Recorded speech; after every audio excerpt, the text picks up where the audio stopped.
So this is just a quick video on how I did the timing chain on my W203 Mercedes C-Class C180 compressor, 2005.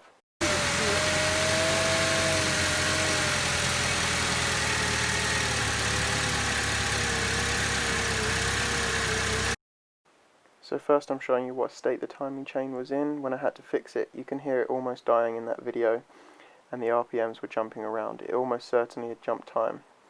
Previously I had an intermittent too rich engine management light, and then once it jumped time I had a constant engine management light for camshaft position sensor, and it was running like absolute crap.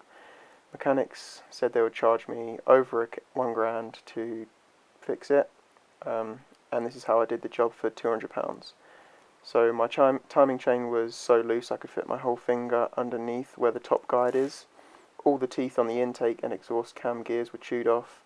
Also, the previous owner had never done an oil change, and you can see all the gunk that had built up in the valve covers and in the engine.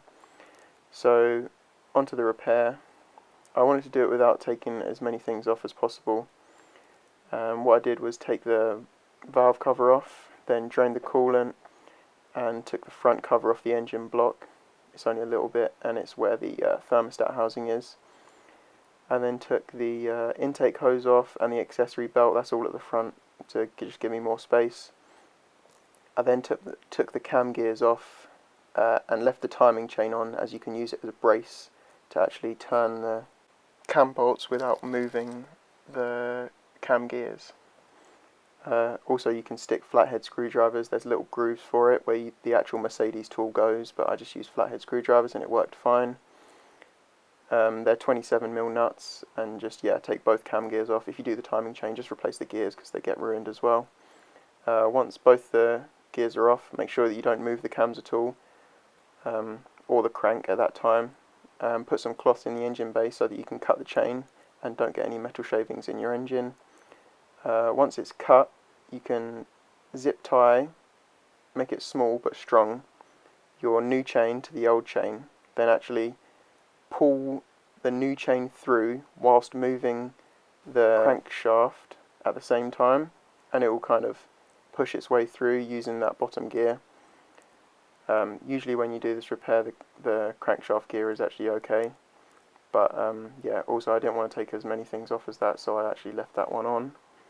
Once your new chain's through, you can put your new cam gears on the top, and the same kind of thing. Just make sure they're top dead center, as well as the crank at the bottom, make sure that's top dead center, and then you can just zip tie your new chain to the top.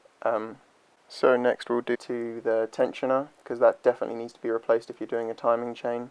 You actually have to take the alternator off to get to this, and there's a little plastic cover. All I did was break the cover with a flathead screwdriver, then pop it off. You need to buy a new one because oil can leak out of here if you don't get a new one. Then it's just simple bolt out, in with the new, and put the alternator back on and the accessory belt, and you're good to go. So then back to the timing chain, you just want to crimp the new chain together. You want to get the actual Mercedes tool to do this because the chain is very important. And once you've done that, make sure everything's top dead center.